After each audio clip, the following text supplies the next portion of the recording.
Okay, good evening everybody and welcome to the this meeting of Sutton Parish Council on the 26th of January. We start with agenda item 140.21 to receive and note apologies for absence. We have one apology, Chairman, from Councillor Amner. Okay, thank you. 141.21 to receive declarations of interest. So anybody with any personal interest in any items on the agenda? Anyone with any prejudicial interest on any items on the agenda? That's the prejudicial one, is it, Brett? I think so. I think so, Chair. Yeah, 150/21 1A. Okay. Do you want to speak on that in the public participation or? No, just declare my interest. Right. Okay. Could I just remind Brett that we will need to complete a form at some point? Yeah. Okay. And anyone with any pecuniary interest on any items on the agenda? No? Okay. So 142.21 public participation, and we have a member of the public. Liz, you've got up to 10 minutes, but you don't have to use the whole 10 minutes to speak on well, you've got a specific agenda item you want to speak on. So yeah, it's basically, you may have heard that I applied for and was awarded a tree protection order for some of the trees on the site behind Garden Close. So that was awarded before Christmas, specifically for the large copse of oak, ash and alder sort of towards the centre. So as you look through from the gate at Garden Close, they want to remove over half of those and also the hedgerows. So that's been granted, and then people have up to 6 months afterwards to object. And we heard from the trees officer at East Cams last week, I think, that the developers have objected. And their main reasons seem to be that they'd already had outline planning permission granted before the TPO was awarded, and also that the trees aren't of any amenity value. So Kevin Drain actually contacted a friend of mine who's been objecting all the way through. Some of his trees border the area and they're also covered. And he basically said, can we have some letters of support for the TPO?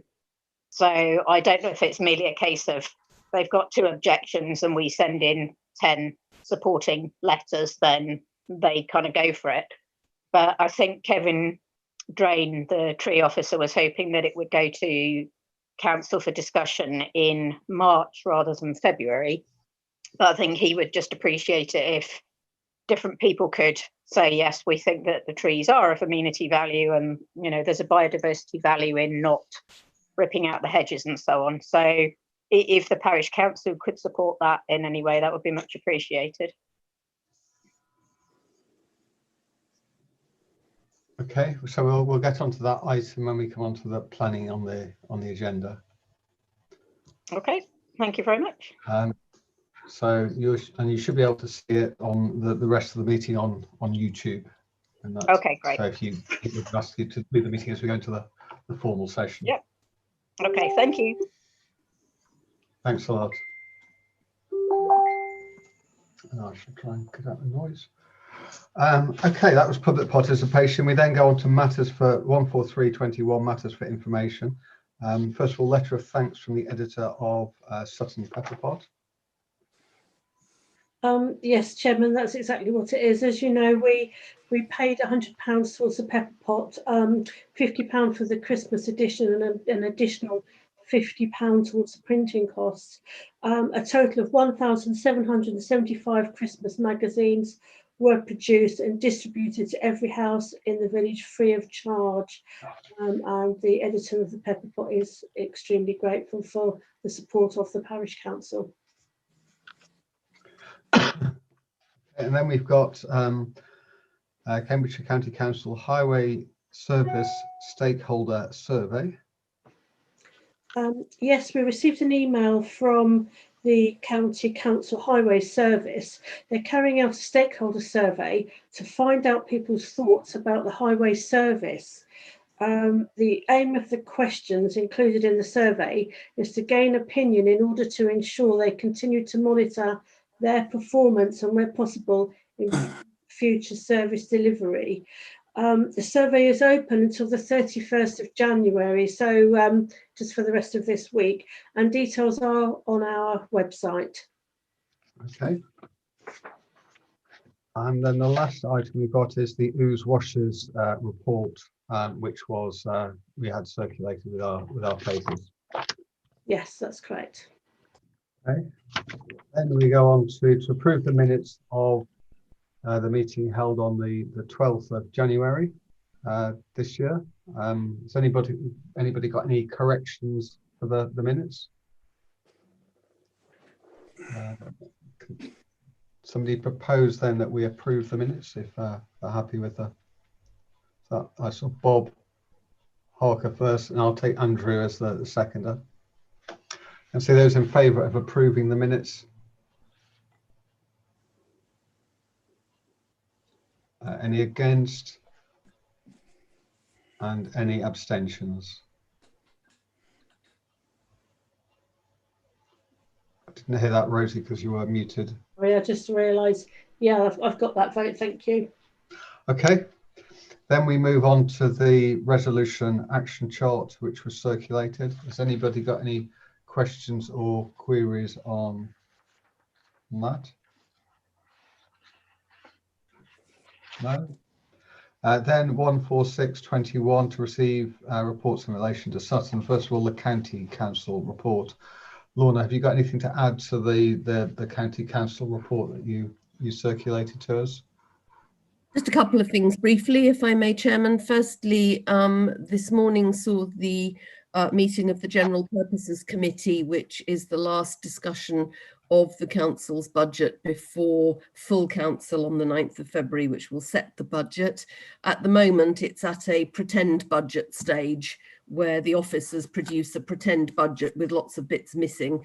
And then at some stage next week, all of the groups, including the group running the council, will submit amendments to it, and then they'll have to organise amendments to their amendments and so on. But the original budget gap of anywhere between 30 and 80 plus million, which I reported to you a while ago, has now been substantially whittled down, not least because of a lot of government COVID support type grants, and the gap that needs to be filled, whether by reductions in service, increases in council tax, borrowings or some other method, is now just short of £10 million. So that's a substantial improvement on the position as it was 2 or 3 months ago. And the second item that is of interest is that this morning also the committee made a decision what to do with some £450,000 which the council has received back from its contractor Skanska, with whom it has a sort of an open book arrangement, and the council officers went in, had a good look at Skanska's books in relation to how they were handling the council's contracts, and it became clear that Skanska needed to repay the council, as I say, above £450,000 so far. There may be more to come, we don't know. And part of that money is being spent on doing some initial work in respect of the very dangerous Wheatsheaf crossing, the B1040, just northwest, I think it is, of the Bluntisham recycling centre, where it crosses the B1040 from St Ives to Somersham, and also to spend some money on improved gully clearance, which has been a huge issue, obviously, with the recent floods. There was a reduction, a substantial reduction in gully maintenance a while ago. So that is, I think, going to be addressed in the coming year, but there was some money put in to increase the budget for gully clearance by about 1/3 for this year. So that's how the majority of that's going to be spent. There'll also be a bit of money going back to pay the the service for actually looking at the books and so on. But that's two kind of wins out of that. Okay, has anybody got any questions for Lorna? Brian? Bless you. Yeah, just on terminology, isn't it perhaps a bit more accurate to describe the pretend budget you talked about as a draft budget? No, no. What's the difference? It's not a draft budget. It's a budget with the figures that the administration, normally what happens is the administration running, the group running the council presents its budget to committee, and it goes through the committee stages, and there's an opportunity to ask discussions, to ask questions and have discussions about it and scrutinise it, because it is going to be the final budget. What they've decided to do for the last 3 years is to, well, last 2 years and this year, is to deliberately put a budget from the officers to the committee with significant pieces missing. Now, already the administration knows how it's going to fill those gaps, but it's not telling. And the process then is that they will submit to officers their proposals to fill those missing spaces, and as will we. And it's like a game of rock, paper, scissors, that you all do it at the same time, and then you see what the others have done and who wins, kind of thing. It's a deliberate removal of information. It's not draft just waiting for some figures to come in. It is a pretend budget in that it is very, very clear, very known, except by the public and the opposition groups, what those numbers will be. And it's deliberately presented in that way to prevent the full final budget being scrutinised at committee before it goes to full council. So it's different from a draft. So can you take this further in terms of their management of it? We believe that they're entitled to do that if they wish. Okay. Okay. And the other point I want to raise was on the Skanska issue. Yeah. Was that council employees other than accountants who went in there to have a quick flick through the paperwork? Do you know? Or was it a team who went in with suits and briefcases and, as it were, legal backing support? My understanding, though I don't know, but I'm happy to go away and find out exactly who it was that was involved, is that it is an open book exercise between the highways department of the council and the managers at Skanska. Who the council may have called in to help them do that exercise, I don't know, I'm afraid. Okay, thank you. Any other questions? Dan, Stan, yes. It's on the same thing what Brian just said about Skanska. Approximately, are they using pretend budgetary as well? What percentage was that £450,000 of the overall budget? Was it significant, or was it just a drop in the ocean? There's a lot of money. I don't know, to be honest. I don't know what the percentage is, and I wouldn't like to speculate and get it wrong. But I will go back and look at the paperwork and see what the figures are for the more curiosity than anything, yeah. In fact, Lorna, because if it's a quid out of 1,000 quid, doesn't matter. If it's £450,000 out of not so much more than that, it's quite a chunk to be repaid, isn't it? Well, it's certainly some money we can use to do some good and address some real highways issues. So that's very welcome. And as I say, I don't know whether that's going to be the final sum. I've asked that, and I'm told there may be more to come. Thank you. Any other questions? If not, then we move to the district council report from Lorna and myself. A bit of good news is our first paragraph, the numbers have got better in terms of cases. So we're now, I think, in East Cambridgeshire down just below the 200 per 100,000. Although that's still quite high. If you remember, at one point when they were bringing in restrictions, it was when they went over 100,000. And the other indicators, obviously, about things like deaths still lag. I'm just trying to think of anything else that, looking through, I can't think of anything else that has significantly changed. I would encourage people, if they've got ideas, to submit them to the Climate Change Ideas Forum, because the council is looking at what it can do next on the in terms of its environment plan. And we do now actually know that it's the 19th of February that the co-op is planning to open. Oh, and actually the Equality, Diversity and Inclusion Policy was considered yesterday, wasn't it? Yeah. Do you have anything else to add, Lorna? Yeah, there's a couple of other updates. The Brick Lane Meeple application is now not coming to February's planning committee. That will be taken probably in March, I imagine. And of course, the consultation on the proposals for a crematorium at Meeple is still open.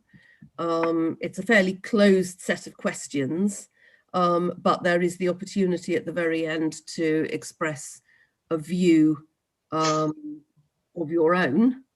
And that, I think, closes very beginning of February. February, yes. Yeah, so there are just a few days, if people haven't yet done so, to submit their views on that proposal. Okay, anybody got any questions on the District Council report? Jessica. Hello. The item titled Equality, Diversity and Inclusion Policy shocked me that it came from the Finance and Assets Committee, as that I wouldn't necessarily have put the two together. Thank you for raising it. Great that it's been revised. What actually is it? Do you want to explain that, Lorna, or? Right. Well, in terms of who's responsible for what, even the officers get very mixed up with that. There was an issue last night where they got mixed up, but the council only has two committees other than planning and licensing. It regards that as streamlined, whether it is a matter for judgment, but there is the operations committee that covers waste and climate change and things like that. And there is the finance and assets committee, which covers not only finance and assets, but also strategic planning and things like this. So it is a policy that the council has now agreed. I can certainly link people to it. I'll send a link to the clerk so that she can share that with people, but it is a fairly wide-ranging policy about how the council intends to conduct its business in the light of its obligations to respect diversity and to treat people equally and to include all communities. So it covers a wide range of issues. So what is the council committed to then? What's the revision? It's a fairly wide-ranging document. I'll have to send it to you because it's just got so much in it. So it'd be interesting to know, because otherwise it's a fairly sort of generic statement. Yeah, I'll doesn't have much depth. It's quite a lengthy document. Yeah, it is. I'm happy for summaries, 50 words. I can even handle a tweet. I'm up for it all. Okay, I'll forward something to to the clerk to share, and I'll put a summary attached to that as well. Thank you. Okay, any other questions? Just a quick query, and I almost laughed at this thing about the Christmas bin collection changing from blue to green and how confusing it would be. Perhaps they need a bit of strategic planning for this year. You know, the bank holidays are going to fall rough for one village every year, and I just find that quite amusing that it was so difficult to rearrange a bin collection from blue to green or green to blue. I've just found it funny. I think you might want to say something about that, Chair, as you made the point about the to me about the configuration of bins. I'm not convinced it's actually practical, because my understanding is they've got certain vehicles are allocated for the green bins and certain that are allocated for the blue bins. Because obviously, if you've got a vehicle that's filling up with garden waste one week, you don't want to put recyclables in the other week, otherwise you just contaminate your recyclables. So actually, I don't think they can vary it, because when we are having our blue bins collected, another part of East Cambridge is having their green bins collected. Point taken. Thank you. But if your blue bin is getting full, you can request a new one for £25, one-off charge. Green bins, you have to pay an annual charge, or becomes a brown bin as your extra bin. But that, yes, Jessica. Go on, Stan. Stan. I would imagine if people's bins get full, they just put it in a black bag and it just goes to landfill or down to Waterbeach or wherever. So it's sort of defeating our green policy, isn't it? That's why that, yeah, that's why they make the green, why they allow you to get an extra blue bin, except they're out of blue bins at the moment. But you then get a clear plastic bag, or you get a set of clear plastic bags until they have the green bin, the blue bins back in stock.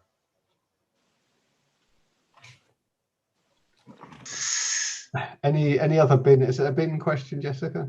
No, it's not. We're done on bins. We'll go on to. Thank you. Yeah, next question. It's not necessarily a question. It's more of a statement linking, I think, back to the County Council report, just about the schools as well, and to endorse the hands up that you gave to our primary school, who are operating incredibly well. Just sort of as in my governor role, and say the uptake from key worker children has been quite significant. There's a large number of people in the village that have taken it up, and the school have been able to accommodate all of the requests, which I think is incredible that they've managed to do that.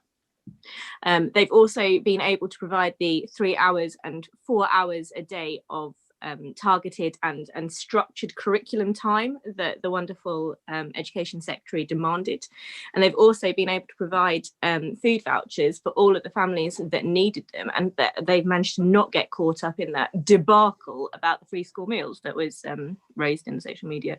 So if it's sort of at all possible, I think that reaching out and acknowledging to the school themselves, I mean, I'm sure you have done, but if it hasn't been put out, they've done an incredible job in the primary school. Yes, I'm absolutely convinced of that. And actually, the education director at the County Council has done a superb job as well. He has been burning the midnight oil and has spared no effort at all in order to make sure that things run smoothly for the schools, for the staff, for the parents, for the families. He really has been outstanding, I think, in making sure that things go well, sticking his ground, making sure that there were vouchers for not only for children on free school meals at school, but also for children of low-income families in early years settings as well, who are often overlooked. He has really stood his ground on all of those issues and been incredibly supportive, informative to councillors, but really supportive to the whole education establishment throughout all of this. And I really want to say that he has been superb. It'd be nice if there was some formal acknowledgement to the primary school, though, perhaps even if it was just a letter or something to acknowledge the work they put in. I've absolutely taken that point, and thank you for mentioning that, Jessica. Yes. And I'm not a teacher there. I'm not saying it for my own benefit. It's just. No, but it's a good point. Well made. There are still issues across Cambridgeshire for provision of computers for children who need them to do their work at home, and across the county it's something like 6,500. So the council is working very hard on trying to address that issue, as well as the school meals and all the support for ongoing activities and COVID safe teaching and online learning and everything else. But yes, it's been quite an effort, and I really, hats off to all those involved, whether they're staff or parents or the children and young people themselves who've had it very rough.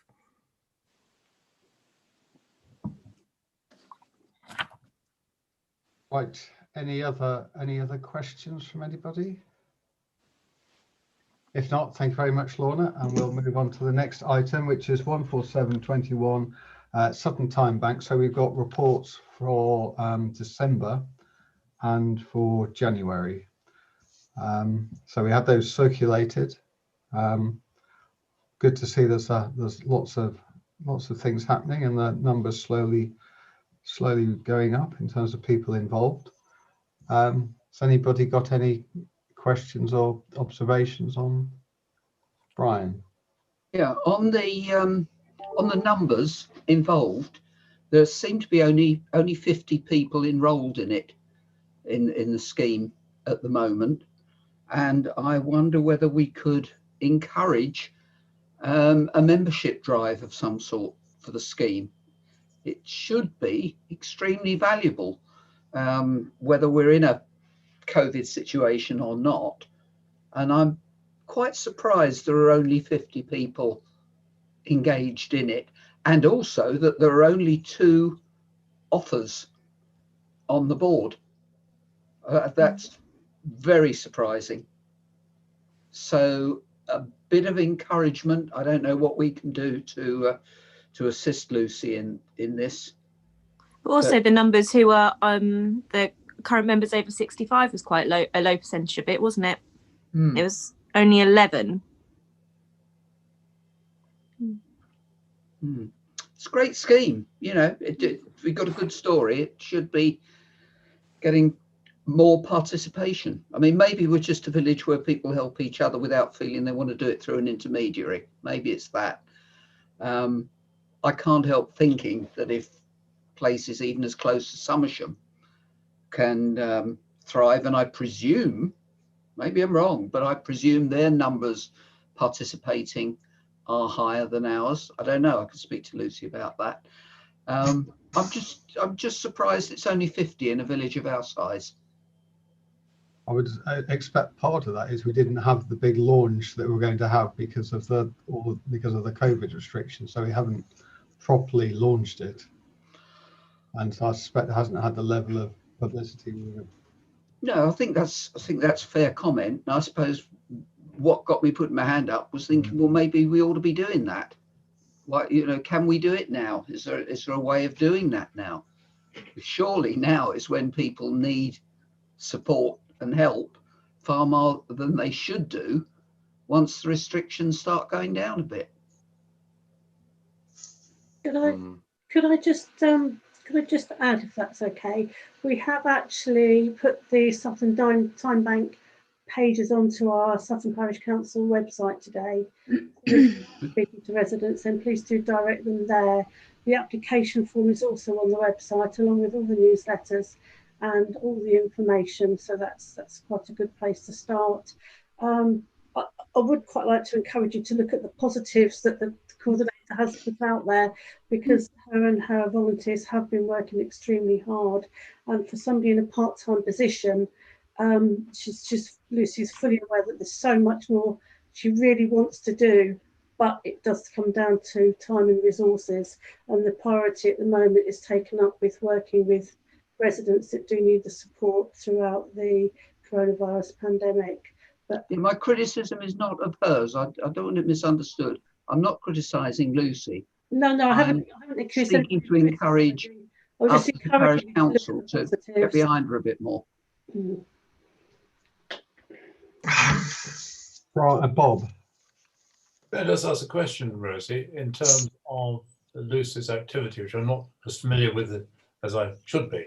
I fully support what Brian was saying. I'd be interested to know what Lucy says about a drive for volunteers to help with the scheme, but also aware of 1 or 2 families who've had coronavirus in this last wave of the pandemic in the village, and they've struggled to get food. Clearly, if they're a family, they have to self-isolate. Is there any mechanism of making those people aware of Lucy's existence, or does Lucy automatically get notified in some shape or form? I know there's privacy issues here, to enable them, the Time Bank support with Brian's help as well, to get food parcels to them whilst the whole family has to isolate? I don't know whether we get notified of people that are isolating. I mean, that would be a GDPR issue, I think, coming through from the surgery. I mean, we do have a lot of schemes that, as a parish council and Time Bank, we have done. We've still got grant funding available to the end of March to assist with purchasing food for families that are in need. We've set up the scheme Ely Food Bank, whereby we're holding supplies at the Glebe now so that we can get them out quickly to families. And I know Brian has been involved with that. We're still doing the friendly phone calls to people who might be isolated and on their own, so they're getting a check-in from volunteers on a regular basis. I said I do know there's an awful lot that Lucy wants to do, but we also have to be mindful that a lot of the exchanges that people want to do actually take place in people's homes. So of course there are restrictions based around that at the moment, where we can't have volunteers going into people's homes to carry out some of the things that they might wish. I was just hoping we might be able to target, not according to need, but according to a circumstance. I know a family, a large family, who all had to self-isolate, and I know other people were putting food on the doorstep for them. I wondered if there's any linkage with Time Bank in that respect. If you do know of anybody that is in any difficulties, if you could get them to email to myself in the first instance, then I can signpost them to where they need to go to get the best support. Okay, thank you. Anybody with any other questions or comments? So I'm sure, just going back to Brian's suggestion, I don't think there's anything stopping any of us pointing people towards the Time Bank. And now we have those pages on the Parish Council website. That's a good place where people can find out more information. Okay. If we're done on that, then we're on to finance. So we have payments to approve. Has anybody got any questions or queries on the online or direct debit payments? If not, I'm going to propose that we, Jessica. Right, these are the ones in the agenda. Yeah. Yeah. Can I just ask about the photocopying? As in, is that all the minutes that's being photocopied? Because it was £83, isn't it? We lease a photocopier, so there is a lease charge. Okay. Charge for any photocopyings if we're in the office doing any copying that needs to be done. So it's the rental fee rather than the usage of it. It's both, yeah. As in the monthly rental includes a certain usage. There's the monthly rental charge. Yeah, and then there's a usage charge. Yeah. And there's a usage charge on top of that, and there's a minimum usage charge as well. Okay. Any? Yes, Jessica. Like that, Mark. I was just going to ask about the insurance as well, because there was a 3-year insurance bill on there as well. Is that insurance for the buildings, or what is it? Who is it? Can't hear you, Rosie, sorry. That's as we discussed at the previous meeting. It's the insurance policy that covers everything: buildings, and business interruption, fidelity guarantee, employers, volunteers, yourselves, the whole, everything that we do. Any more? No. Okay. I'm going to propose then that we approve those payments. Do I have a seconder? So Helen was first, I think, on that one. So see those in favour of approving the payments. Okay, I think that's unanimous. Unanimous, yeah. Yeah. So now we're on to 14921 planning.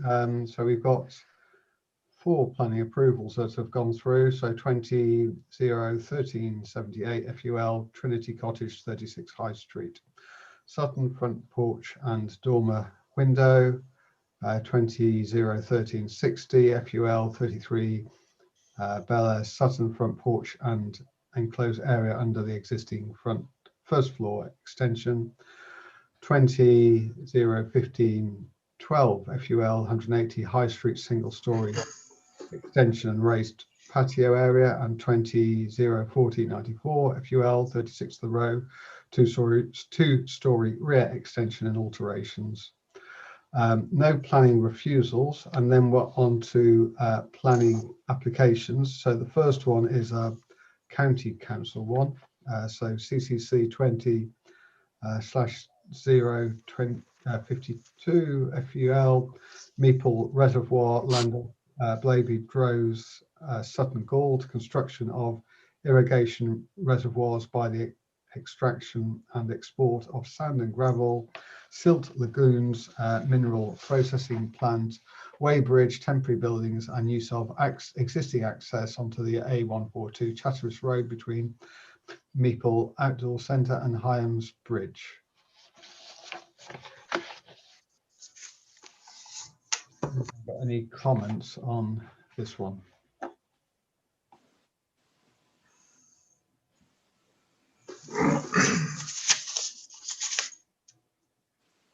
Brian? Only that it seems very sensible. Put a few reservoirs in, bearing in mind the erratic nature of water supply from the heavens. It looks like a very good idea to me. Whether it's for agricultural use or domestic or whatever, it's a good idea. Agricultural use afterwards. Okay, thanks. Anybody else with any, do we want to make any statement on this, or just to leave it to the county council to determine? Yeah. Okay. And we're on to 20/01544 FUL 14 West Lodge Lane, Sutton, first floor extension and ground floor battery store. Anyone with any comments on this one?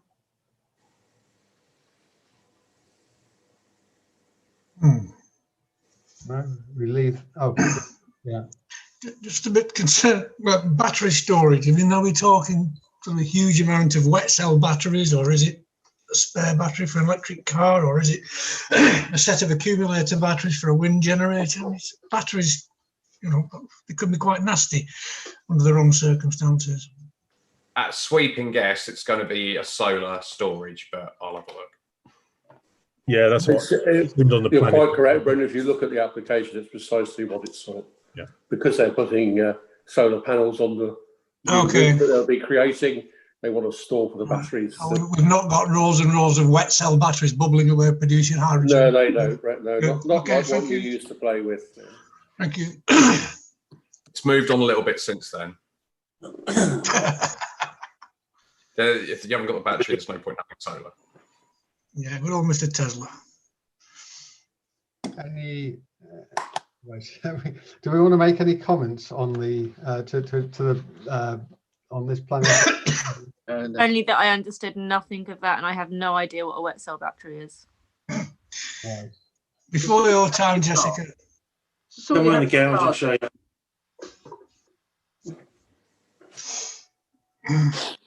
Right. We probably haven't got time to divert onto batteries, so we'll leave that. Press on. Press on. So the next one is 21/030 FUL 35 St Andrews Close, proposed loft conversion with rear dormer window, 4 roof lights to the front elevation to form habitable accommodation with existing roof space. It says retrospective. It wasn't clear to me whether this has actually been done, because normally that's retrospective is when someone's gone ahead and done it anyway. I noticed there are two neighbouring residents who are objecting to it, but I don't believe anyone has approached the parish council. No. Have we got any views on this one? Stan? Yeah, I had a walk round to have a look at this thing that is obviously under construction. And there's a reputable company allegedly doing their conversion works, and you would have thought they ought to know they need planning permission or whatever. I'm assuming it does need planning permission, and I hate the word retrospective. What if we say no? Well, we only yes. What if we suggest or recommend? We don't accept it. Oh. Yeah, thank you, Chairman. I share other people's frustration with this one. It's not, I don't think, retrospective. I think it's assumed permission because of a history on a similar property which got permission, so it was assumed it'd be all right for this one, and clearly they've been caught short. The objections from the neighbours refers to loss of privacy, which I believe is a planning matter, as opposed to loss of view. So their objections may hold sway with the district council if it's determined by the committee, or indeed a planning officer, I don't know. But I would have thought the district council are probably in the best position to determine it, rather than us present strong views, as those particular neighbours, as you say, have not come to the parish council to express their concern and elicit our support. So I'm happy to leave it for East Cambs, but I do have some concerns about it. Okay. Anybody with any different views? No, okay, we'll leave that to East Cambs. Okay, that brings us to item 4 under planning, and that's the tree works applications and consent. Now, normally here we're just going through and with items that have been consented, but the first item we've got is the one that we had the member of the public talking to, which was the order for this for the trees at the rear of 3240 Garden Close. Do we, as a parish council, want to make a representation on this? I think we should. So I'll go with Bob. Put his hand up first, and I'll hear from Brian. Yeah. Are we in a position to make comment on this, Mr. Chairman, just as a matter of process? Because I don't recall talking about trees in the past. I don't think there's anything precluding us putting in a letter of support. Okay, in that case, I'd be more than happy to do so. The trees do represent part of a natural woodland wildlife environment as you lead down from that development area into the trees, which admittedly are newish trees, about 30 years old, I suppose, 20 years old in the old rec area. So I think they're worthy of protection, and I'd be happy for the parish council to support that view. Brian. I've nothing to add. I think Bob summed it up. I think they are an important part of our local ecology, and I think they're worth a letter of support. It's a significant number of trees. If it was the odd one or two, I probably wouldn't be that bothered about it. But it is a significant number of trees, and getting them preserved, I think, is a matter of local importance rather than just a matter for the Garden Close residents. Right, I don't know who. I'll go with Jessica next then. And then... I'll say it was Brett, I think. Oh, okay. I'll go with Brett then, and then Jessica. Thank you, Jessica. I think it's worth bearing in mind also the drainage problem of that area. A significant number of trees take out a significant amount of water in an area that's known to have all the natural springs, and this is a watercourse. So to start from scratch and plant new trees now, you're not going to see any benefit from that for some years to come. So I think there's an important aspect there, apart from the aesthetic aspect of the trees. It's actually the work that they do in reducing water runoff has got to be considered. Okay. Jessica. One, I assume they were planted there for a reason, which links in with what Brett was saying. Number two, there's a bit of precedent there as well, isn't it? It's us showing our hand and showing that we do actually care about this and care about things to do with the village. And 3, you don't kill things if you don't need to, and that includes a tree. Andrew. In our response, I didn't know if there's any way of linking it to the neighbourhood plan. I must admit, I don't know the neighbourhood plan that well, but there must be some environment conservation aspect to it that we can sort of use to support this application. Yeah, we do talk about biodiversity, and I can't remember the exact words.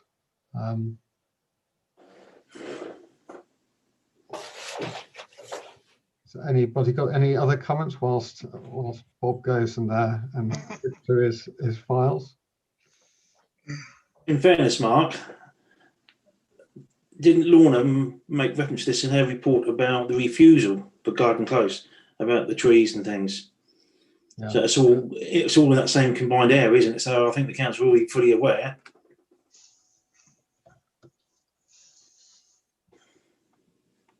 But I think they'll have to consider, so because we do have NP2, you see, it's in the electronic age, it's far quicker to be able to do a quick search rather than finding your files, Bob. So NP, so we say, let me find so we have a policy that talks about, so the neighbourhood plan itself talks about biodiversity in the village.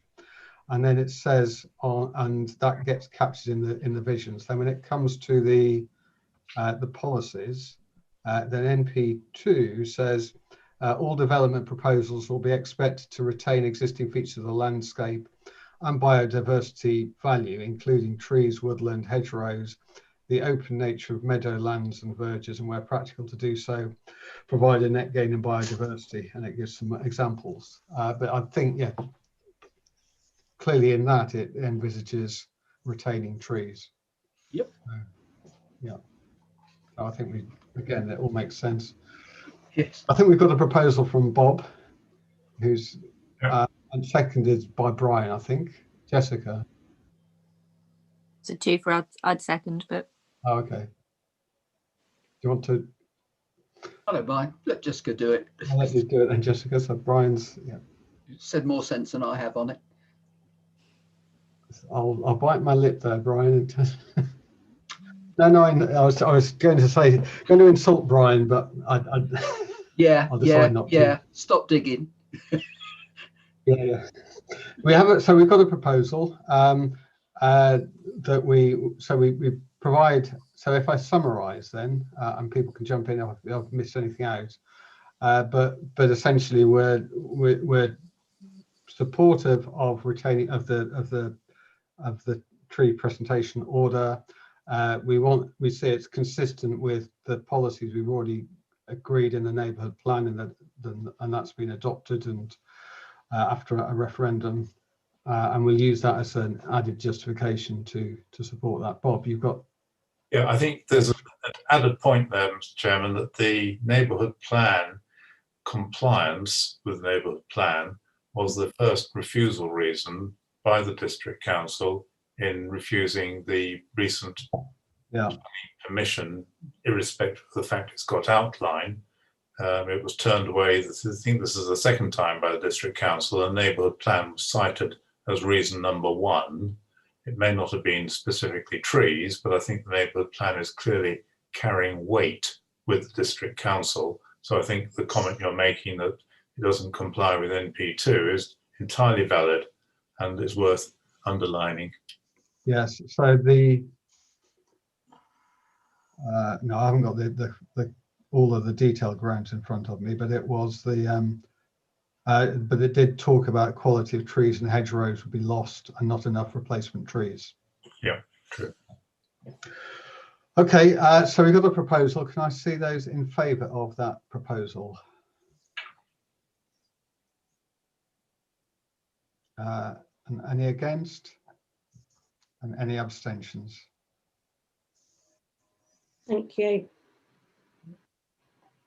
So that takes us to the other ones I won't read through all of the detail, but we've got 20-0-14-48 TRE at 3 Eastwood Close, Sutton 20-0-14-49 TRE, Trinity Cottage 36 High Street, Sutton 20-0-14-50 TRE for Station Road, Sutton 20-0-14-51 TRE 51 Station Road, Sutton, and 20-0-15-86 TRE 12 Sutton Park.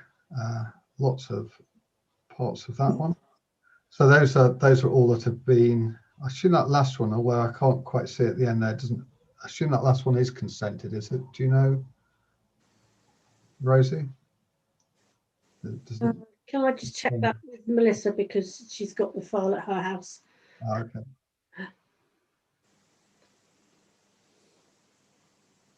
I just need to check the email quickly. But I think most of them are consented that come through. Let's assume it is. If it isn't, you can correct us later on. Okay. In the meantime, then I'll move on to 150.21, committees and working parties. First of all, we've got the notes from the two sport recreation working parties that have been held on the 10th of December last year and the 14th of January this year. And then we have one recommendation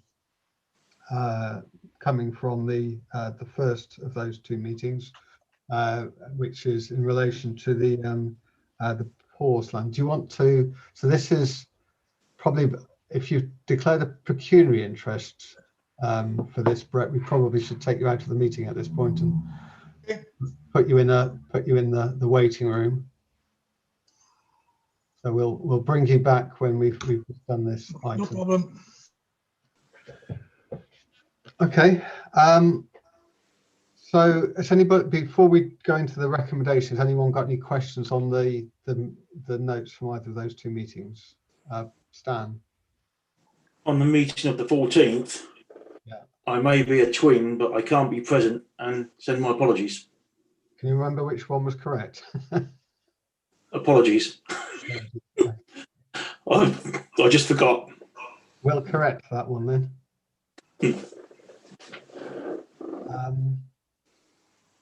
Maybe there's three of you, who knows?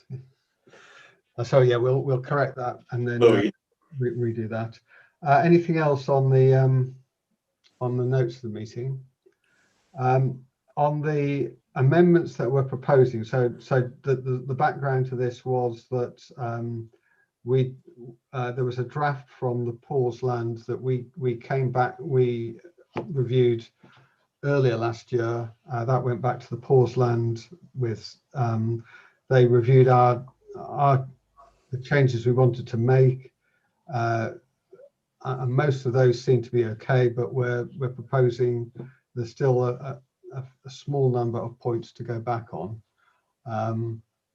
We did go through this quite extensively at the working party, but of course we need the council to agree that. Has anybody got any objections or questions on what the working party is proposing?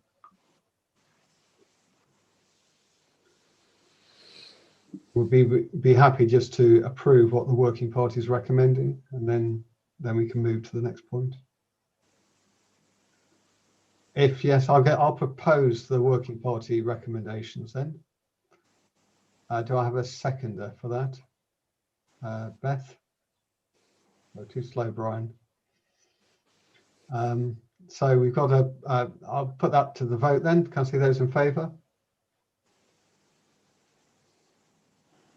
That looks unanimous. Yes. Right, and we now need to get Brett back into the meeting then.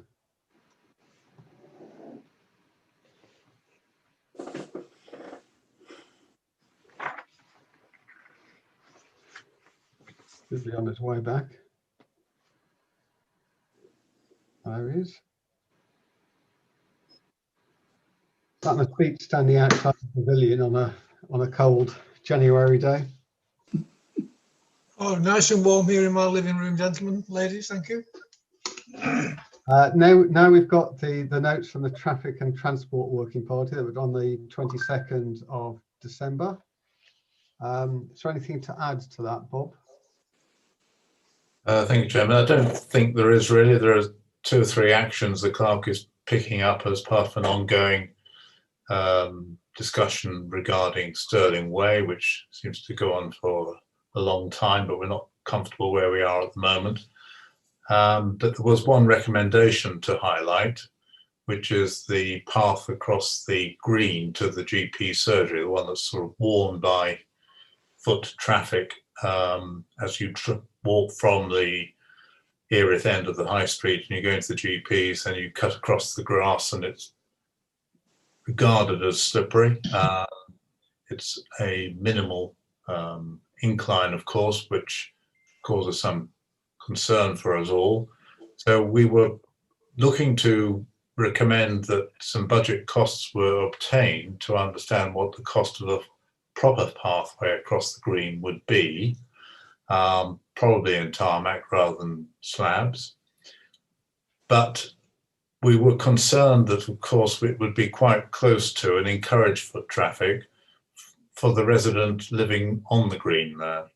And the recommendation is that I would talk as lead of the group to the clerk about how best to obtain comments from that resident to see if we can get support for a costing to be made on such a footpath, because of course that's, if we're going to get strong objections, we might reconsider. They may have some ideas themselves. So the recommendation is just for me to talk with Rosie as to how best to get comments from the resident, and if reasonable comments are obtained, then we'll ask the clerk to get some budgetary costs for a asphalt footpath.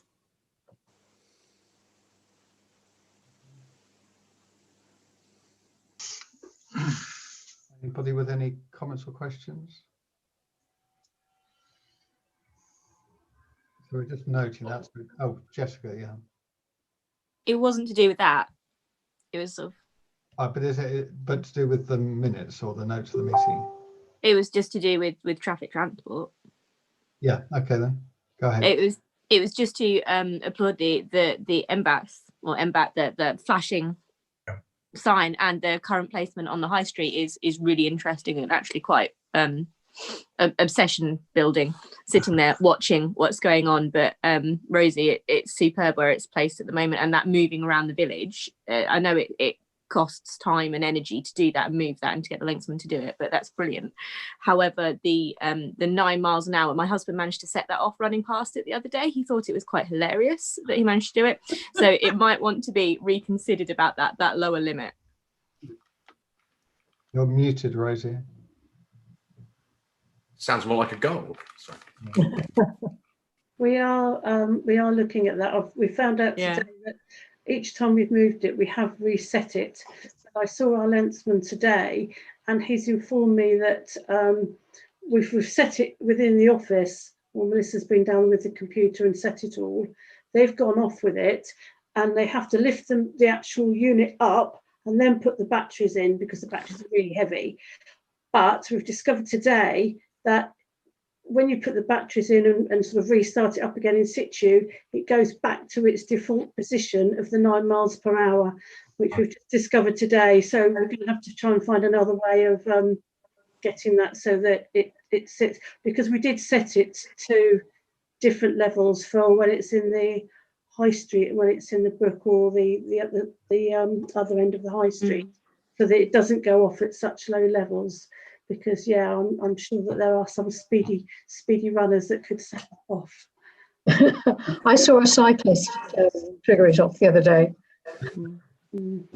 I saw a car slow down when it flashed at it, which I was very encouraged by. But it's working well, so thank you, and thank you to your linksman for the time to doing it. Yeah, I'll pass that on. It has been a bit tricky with us working remotely and not sort of being all together to get it sorted out, as swiftly as we'd like, but we are getting there. Okay, any other comments on the notes of the meeting? If not, then the Neighbourhood Plan Working Party, this is just a quick verbal update. We'll have the notes at the next meeting, at the February meeting. But we had Bob, yes? We not have a recommendation which needs to be confirmed. If it's a recommendation for the conversation for me to have with the clerk for getting the budgetary costings on the pathway. Yeah, it doesn't really need a recommendation for you to talk to me. Okay. So we will have the conversation about how to consult with the residents concerned. So yeah, we can have that conversation about the best way to do that, really. And then what we will need is sort of a specification to work to. As you say, you want to look at tarmac, and we'll need the length of the path and that sort of thing, whether there's any safety features because it's on an incline. But we can have that conversation. Okay. Yeah.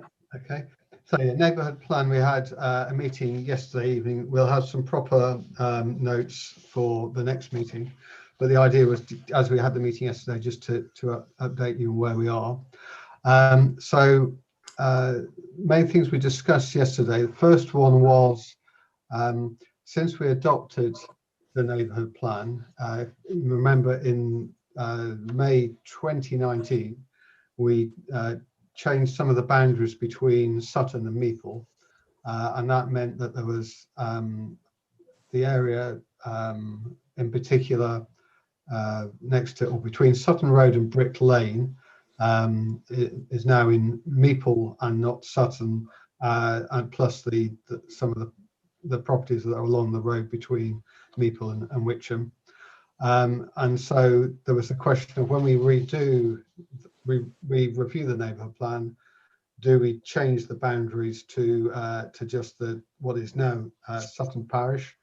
But the consequence of that is the neighbourhood plan policies don't protect those bits of Meeple that are now in Meeple that were previously in Sutton Parish. So we had one of the Meeple, or the vice chairman of Meeple Parish Council, attended our meeting, the first part of the meeting last night. She confirmed that she didn't believe the Meeple Parish's Council's view was that that when we do a review that we change to the current Sutton boundaries. She's going to take that back to get a formal decision of Meeple Parish Council. Once we have that, then the working party is going to propose that we go through the formal process for the review of saying that let's say that the next version of the neighbourhood plan is on the current parish boundaries rather than the old parish boundaries. So that affects those bits that transferred into Meeple, and the only other bit that affects is the Amberley Kennels, which is now in Sutton but was in Witcham. We then discussed, we had Ian Poole, who's the consultant that we used previously on the original neighbourhood plan.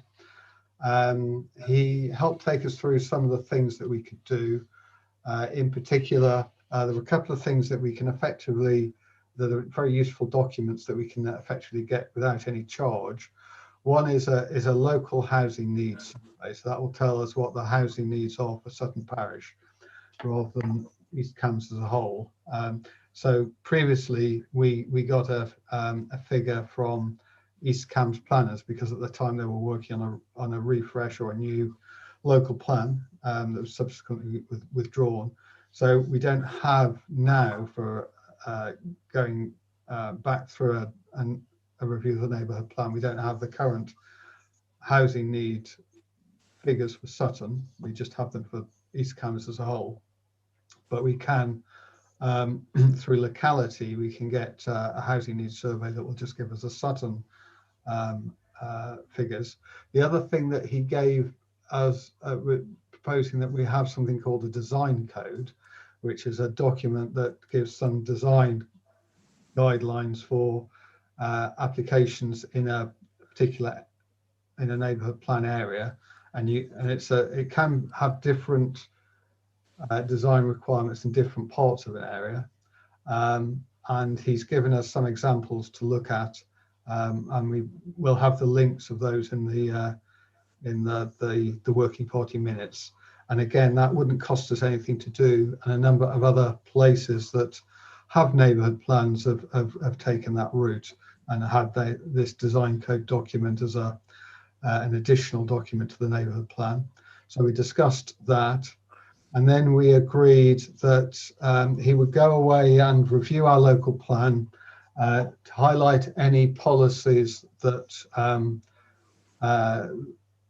that he thought we should be looking at potentially updating or reviewing. He'll come back with recommendations on that.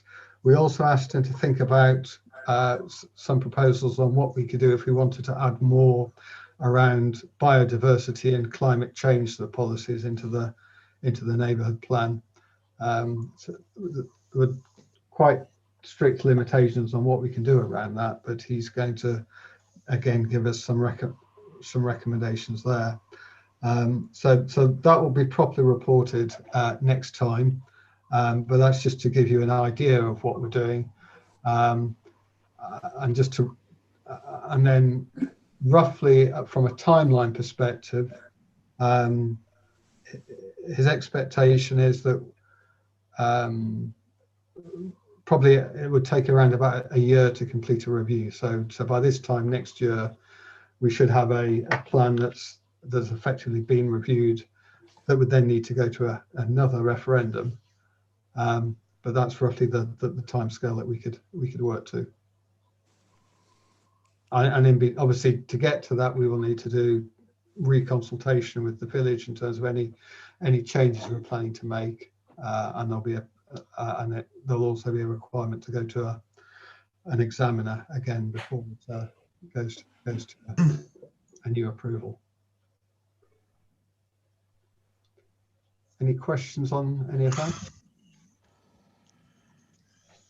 Okay, the next item was going to be 15152 grass verge quotations, but because that's got some commercially sensitive discussions around it, so the clerk raised this with me earlier, that we should do this in a private session, which I'll therefore do at the end of the meeting.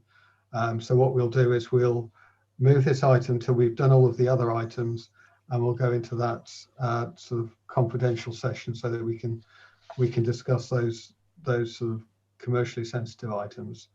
So I'll jump to 15221, which is the SPC owned street light replacements. So first of all, clerk to update on street light replacement lamps and columns. Thank you, Chairman. Yes, as the council agreed, we are using the John Henry Group to update our streetlights for us. First of all, to say he will be able to do the work within the 4-month timescale that you did give to him. What he has actually done is been back out on site just to review exactly what the requirements are before he places the order for what he needs. He has come back to us to say that if you recall, we had some wooden columns and some steel columns, and we had been informed that on our specification that we needed brackets for the steel columns. Now, this isn't actually the case. So he's deducted the cost of 5 brackets from his original quotation. Now, the original quotation was £9,621. We're now down to £8,916. The other item that's a little bit of a strange one actually is one of the lights is in Rosemary Lane, which is just off the America. Now there's only a couple of houses down there, and I actually did send Melissa down to check just to make sure we weren't imagining things, but the actual wooden column is there, but the light isn't there.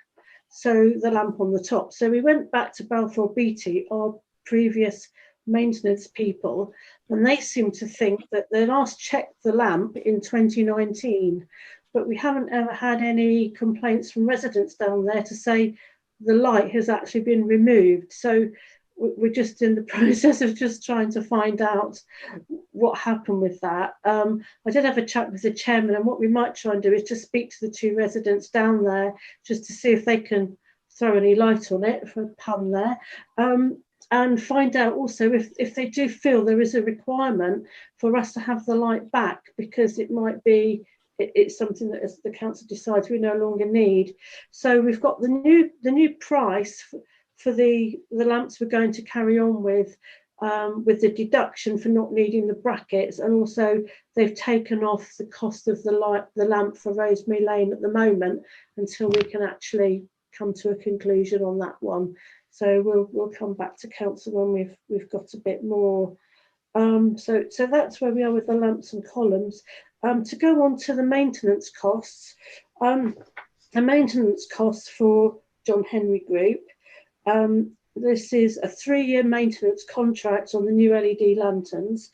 It will include up to 3 visits per year for fault maintenance when required, and 1 visit per year to clean all 13 lanterns, although that could be now be 12, and the column bases.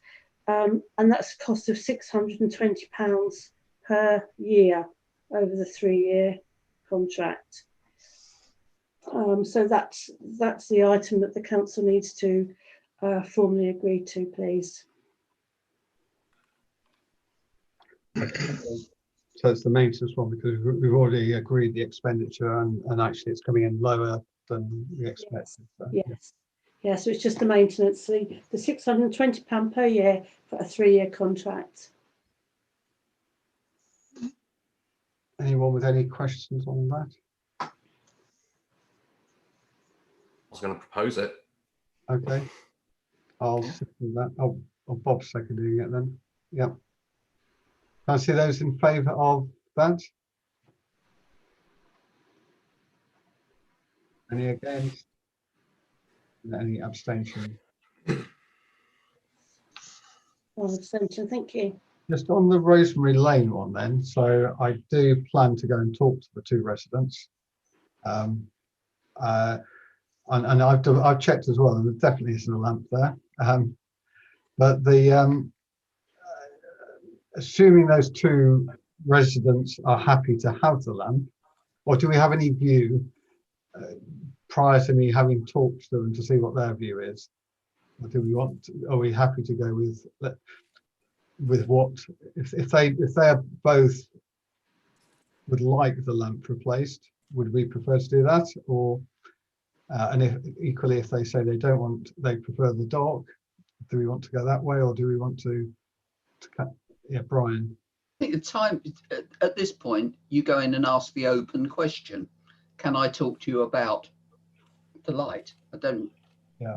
I think it's fact finding, isn't it? Rather than saying we're thinking of removing your lamp, or we're worried about the cost of your lamp, or something. Just go in with the open question. Ask them how they feel about it.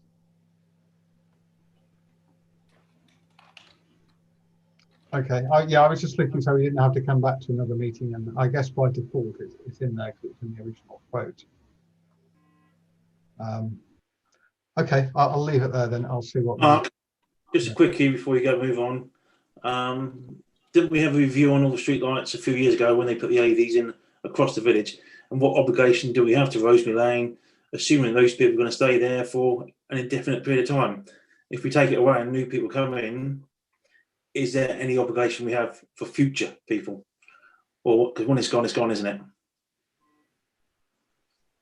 It is a parish council owned lamp, so it's for us to make the decision. So if the council was to decide not to put the lamp back at this stage, that would be fine. But we could be mindful, like for anybody else in the village might say, can we have a street light outside our house? And then we would have to review it at that point in time. But I think with we actually, or you actually agreed and resolved to go ahead and replace the 13 lamps. So if we go ahead and do it, the John Henry Group are going to give us an additional price just for that light. So we will have that bit more information when that comes through. But I think the idea is that we do just check with the residents just to see if they know when the light went and how they feel about its replacement. Well,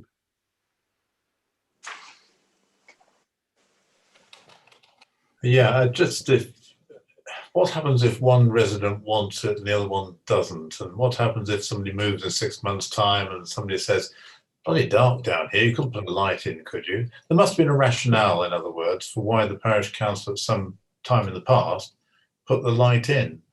And I'm nervous about the idea of removing it unless there is strong evidence that it is no longer required.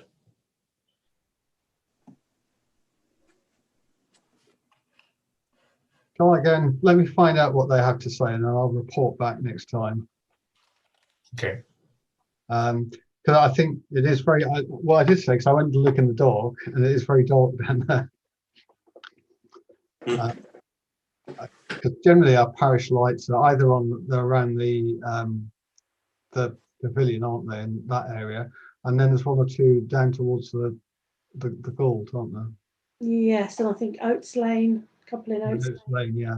So it's those roads that the county council wouldn't normally light up. So you can, yeah. So yeah, some of the lights along Bury Lane are I think certainly the first one. I think maybe the second one is the parish ones as well. And you wouldn't be able to see where you were going without those lights. But it's not residential enough for the county to put lights in. Okay, that's that one. Now we're on to 15321 East Cambs Climate and Natural Environment Action Plan Partnership Forum. So we've got an invitation from East Cambs District Council to join the Partnership Forum with the main aim to prepare, independent of ECDC, an action plan and strategy for the district as a whole. And if we want to participate, to consider and approve the parish council representative. So just to explain what this plan is. So at the moment, the district council has put together a plan to by 2050 for the council, the district council and its services to be sort of net zero carbon. This is about putting together a group that involves councils, businesses, other organisations to come up with a plan, an action plan for East Cambridgeshire as a whole to be sort of carbon neutral in that, or zero carbon is a better term, in that time frame. So it's separate to the plan that the council already has. And because it's East Cambridgeshire as a whole, obviously it affects our parishes along with all of the others. So I think personally, I think it's a good thing for us to be involved. Brian, we've got a working party. We've got our working party that's supposed to be meeting to look at reducing our carbon footprint here. Unless I've missed a meeting, I think we've maybe held one in the time since it's been set up. So I've got to say, I'm not wild about joining this new one until we've got our own local situation sorted out. That's how I feel about it.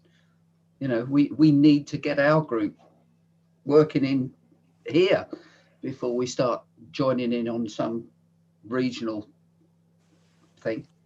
District, not regional, but yes. Beth. We will be having a working group soon. I've just been quite ill the last few months. Okay. So I will be getting them. Yeah, no personal criticism, Beth. Just say, on the, how often we've met. Yeah. I'm thinking on the opposite side of that, Brian, is that you really want to have someone in that East Cambs climate group to then relay everything back in real time, as it were, back to your local group. Perhaps something for us to consider when we meet then. Yeah. Well, I'm with Brendan that I think you want to pass those things down, and also potentially you've got then the connections to what other people are doing as well. So rather than working in isolation, then there may be other good ideas that we can use and pick up. I think this is a partnership meeting, and it's going to be sort of running independent of the district council, and it's to be part of a small group that's putting together a draft action plan strategy to be used by the district as a whole. So it's not as much as putting in our own Sutton specific things. It's looking at a generic plan that can be used by other parish councils in the whole district. So it's sort of being part of the inception of a partnership. Yeah, and it's beyond just let's say the parishes and the district council, but so the idea is to then bring in businesses and other groups as well.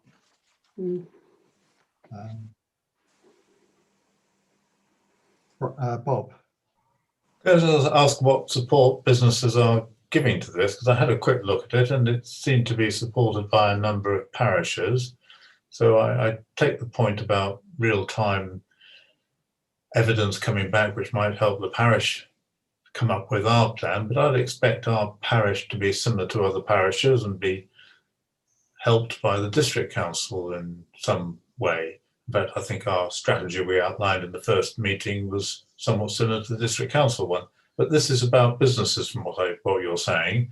And I just wondered if there's much take up from businesses who are very various across the district and will have very different needs. I can't understand why a generic, rather bureaucratic sounding organisation should add any value to it.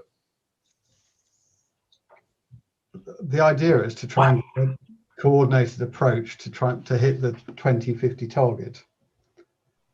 And this is literally the district council only decided, really, I think it was the operational services committee, which was about 2 weeks ago, to really move forward with this forum. So this is really at an early point in this activity. So I suspect there's little information about what businesses in East Cambridgeshire are doing at the moment, but the idea is to get them on board. There are similar groups to different degrees in other districts, and obviously different sponsors from different businesses. I think there's some businesses that are well ahead of where some of the local authorities are. Yeah. I've an employer who's going to be carbon neutral or net zero by 2030, for example, but that's in Cambridge, not in East Cambridgeshire.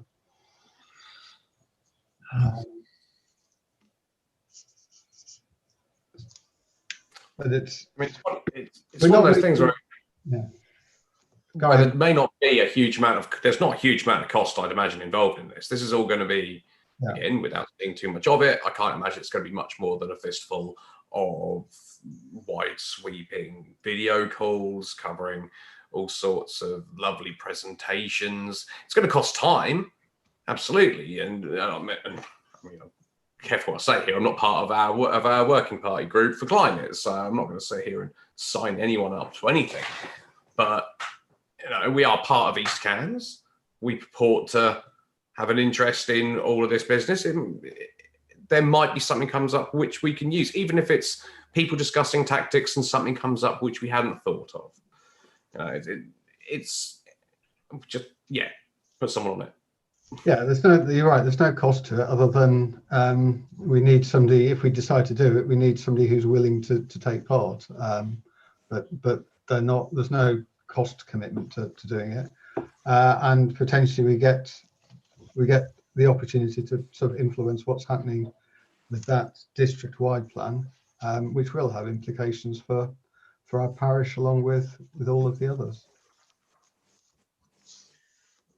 Any other comments?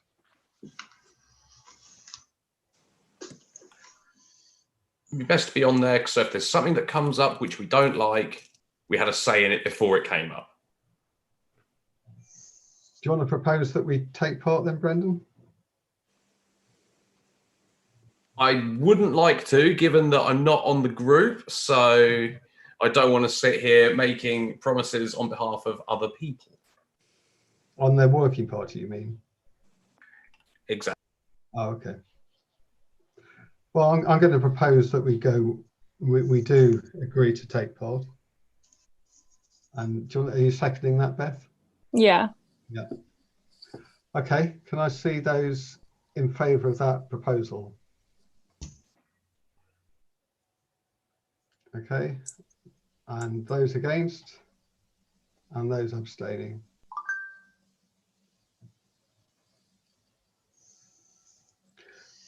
So next we have to consider a representative.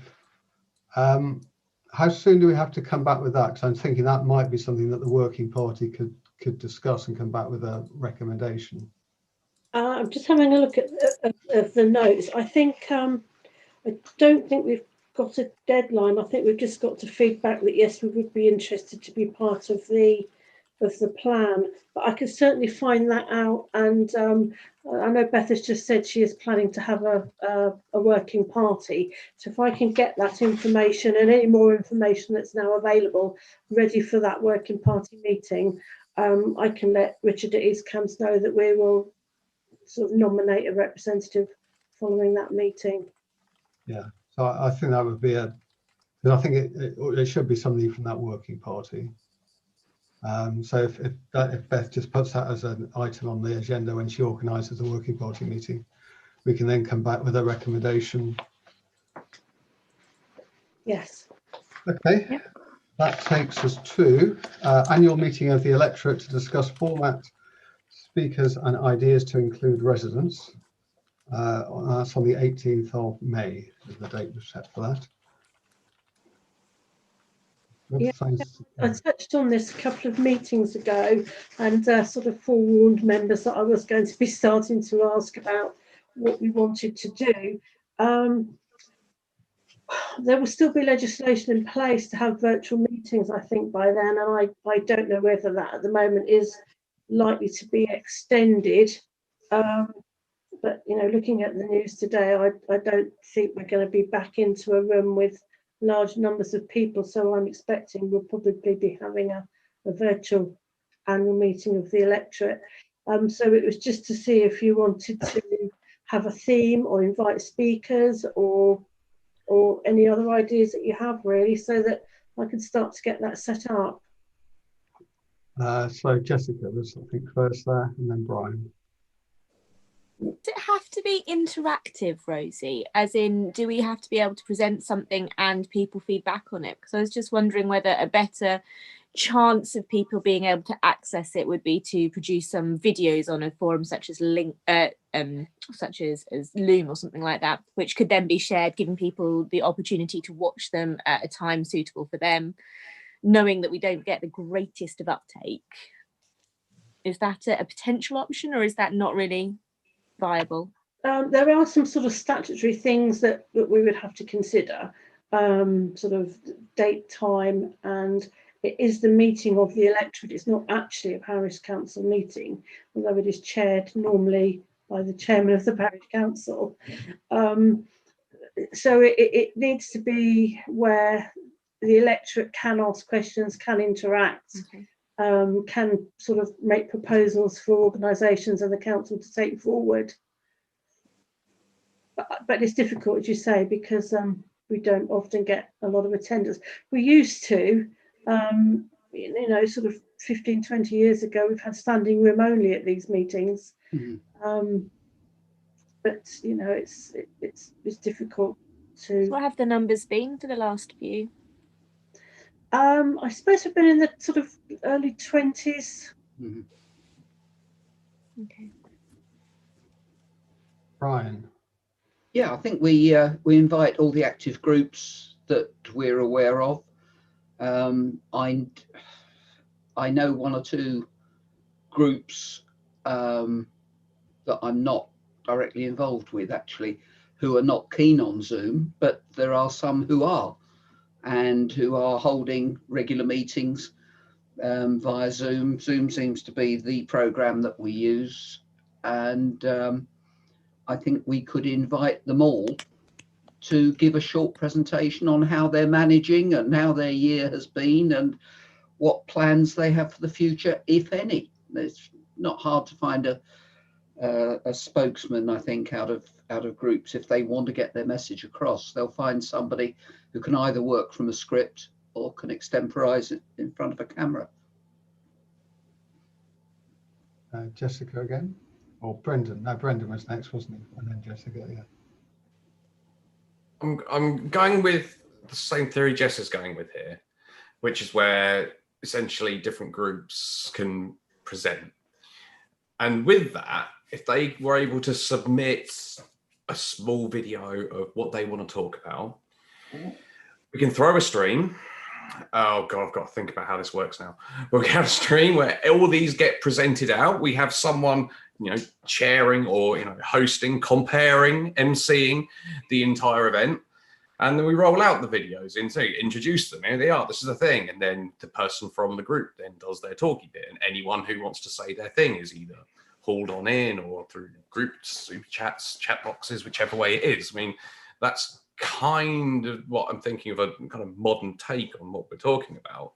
And then that doesn't have to be through Zoom behind passwords and so forth, because that can just sit there on YouTube. But that will take some thinking and getting sorted out. Yeah, Jessica. It's entirely doable. Everyone submits their own bits and we can just present them all out and everyone can take their questions as we go along. Jessica. So sort of within that, the ability to give people the chance to look in advance or to look in their own time is good, and replay those sort of videos potentially. But also a question in terms of if we were using Zoom, is there a risk there? Because we want to allow as many people as possible to attend. We don't necessarily want them to have to book it in advance and email Rosie to say, can we have the link? Because otherwise the traffic for Rosie could, I mean, fingers crossed, potentially be quite significant. But then you don't want to just paste a Zoom link on Facebook, do you? Because then you could get all sorts of interference. I'm not sure how that would work in terms of safeguarding who was coming to the meeting and sort of minimising, well, all of that. Yeah. Entirely valid. Entirely valid. I mean, when you've got, because you can have it so you've got a link in description. So if we're saying to people that the actual main, much like we're doing now with this meeting, like most people could go and watch it from YouTube. But then if they want to actually have a word, if they want to have a word in Edgeways, we could have it so that there is the link in the description. They've got to then connect to Zoom. We still have a waiting room, much like we do now.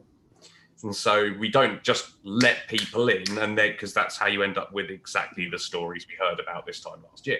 So it's doable. I'd be stepping directly out of my comfort zone if I said I can do that for you tomorrow, but yeah, something we can certainly look into.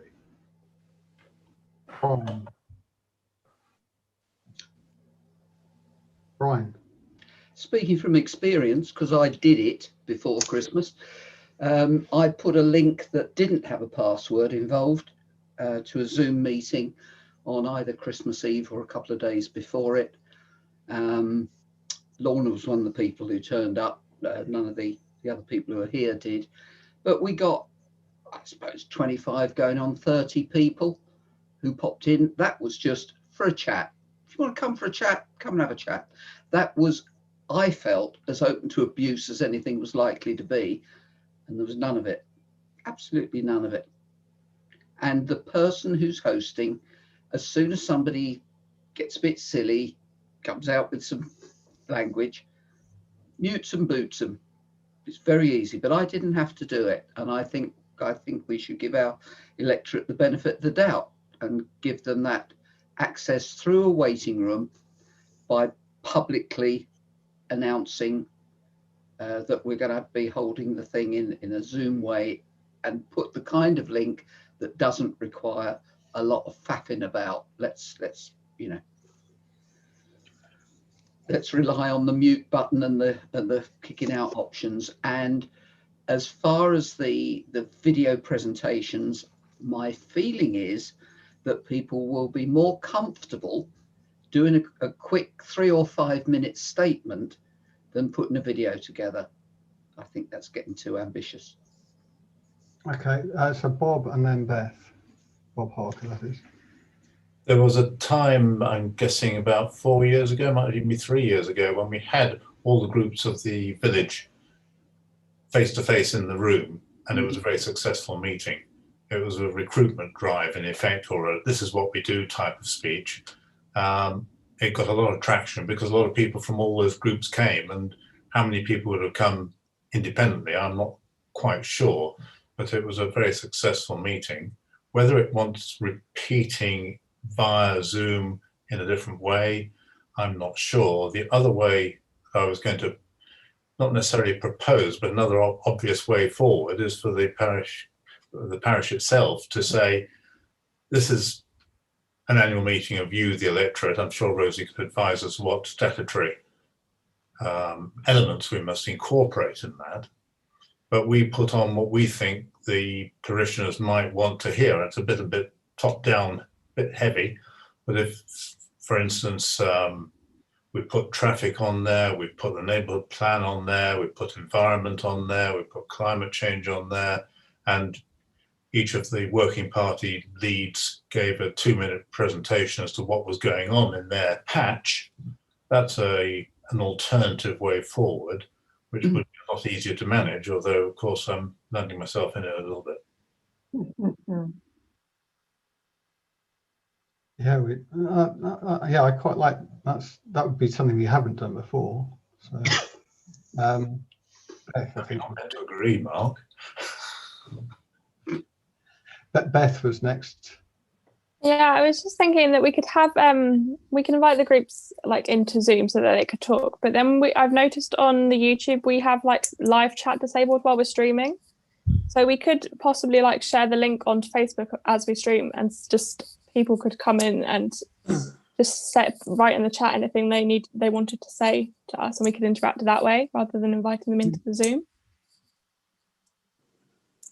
I do help a former broadcaster do exactly that. Do you moderate for you? Do you moderate in YouTube, Brian? Sorry? Do you do YouTube moderation? No, I don't do YouTube moderation. I could do, but I don't. This former BBC broadcaster wanted to get back on the air, so I set him up a YouTube channel, and he has people phoning in. We've just, I mean, I'm not practically smart on this, but I managed to set up phone lines and whatnot to him. I don't think it's appropriate quite to this. What I do think we could do is have, for a period, a dedicated page on the parish website with the various videos that have been suggested. If people want to do a video, let's have a section on our website that hosts them. And whether that's just links that then go to YouTube, that's a way of doing it. But I think people talking live is the best. That would be my preference. Jessica.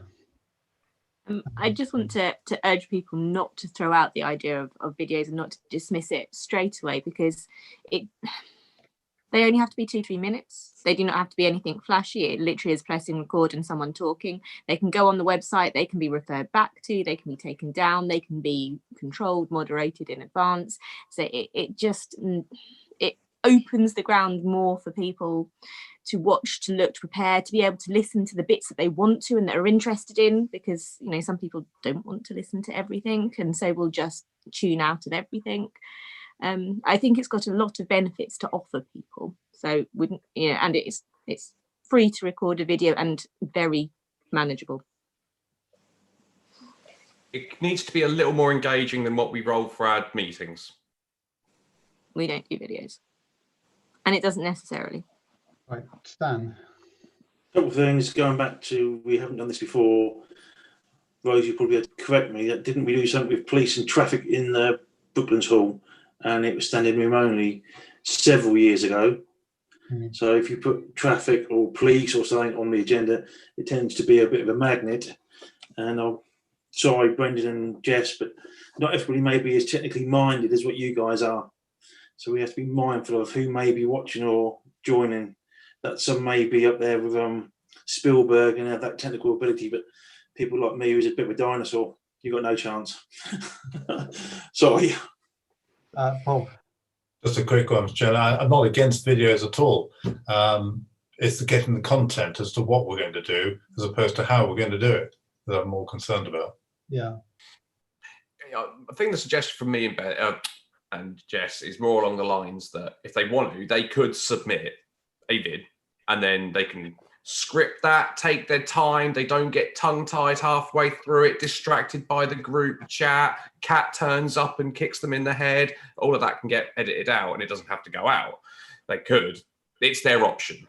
It's just an option, and just means that it can, if they want to make something fancy, so be it, and it can have it can look really glam and be the best thing out there. We could have a best video competition. I don't know, but give them the option. If they want to just stand there and do a talking head, fine, but we give them the option. You're getting plenty of ideas, Rosie.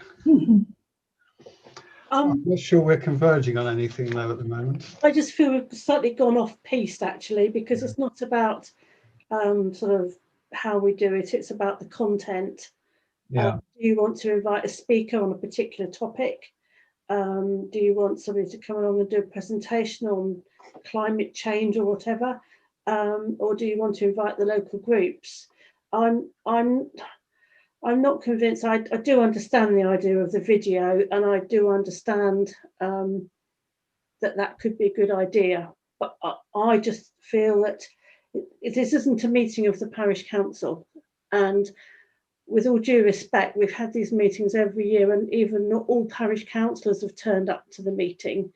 And it's quite a lot for us to get ready, and with working remotely trying to get it ready, I just feel that doing that sort of stuff might just be a bit too much for this year. I think that might need a little bit more planning going forward, and actually the time to speak to the groups to see what format they would be happy to present in, because I don't believe that all of our groups are even meeting at the moment, so we might struggle to even make contact with them.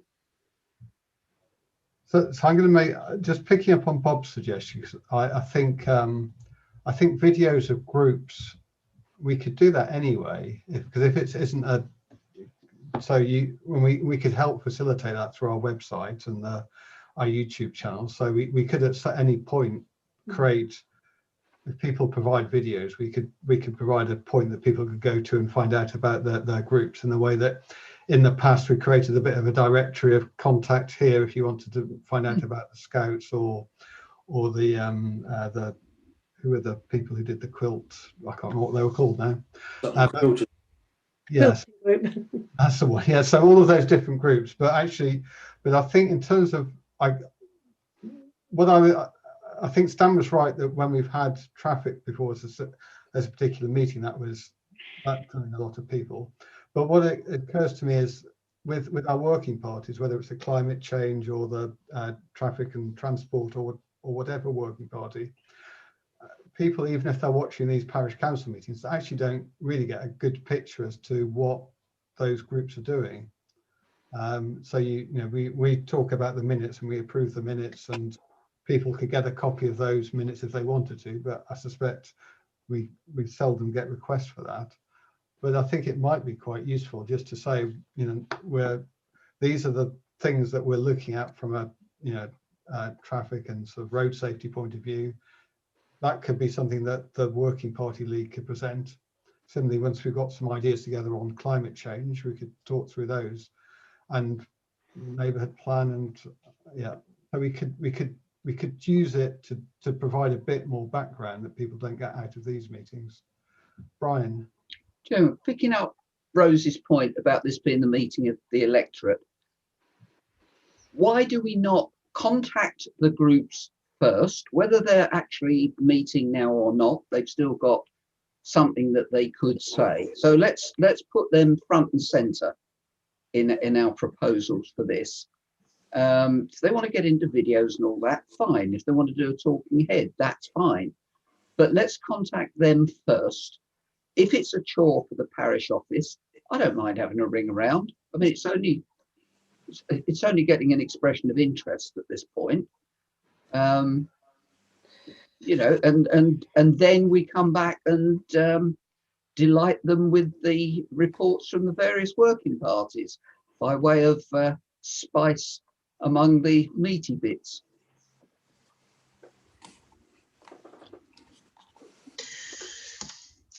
Is there a problem with that? Jessica?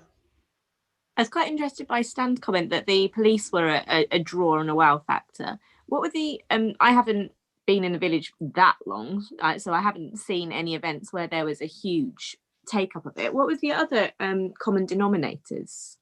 Do we know? Was anybody who's attended them? No? Because I remember you saying that last year and the year before there wasn't a large crowd. So there's got to be a difference between that and the ones where there was a large crowd. Police being one, okay. Yeah, the meeting several years ago, wasn't it, Mark? It was in the but it wasn't an annual meeting. It was a separate meeting we organised on traffic and transport issues. We had the police and we had the county highways and somebody else. I can't remember who else it was. So it wasn't the annual meeting, but it was a specific meeting on traffic issues and lorries and road safety, and that brought in a lot of people. Ryan. Bringing it back to the actual thing we're looking at, which is the meeting of the electorate, there's one maybe 1, 2, or even 3 years ago, where I can remember almost an entire row was taken up by active members of the feast committee and the usual suspects, the people who turn out and are involved in the conservation group, and some are in the garden club, and some are in the sewing circle, and some are in the WI. But there was this significant line of red shirts with feast committee on the front. Sorry. And this is going to be, I suspect, those people who do participate are going to be the usual suspects. And I'll be amazed if we make 30 people. Yeah.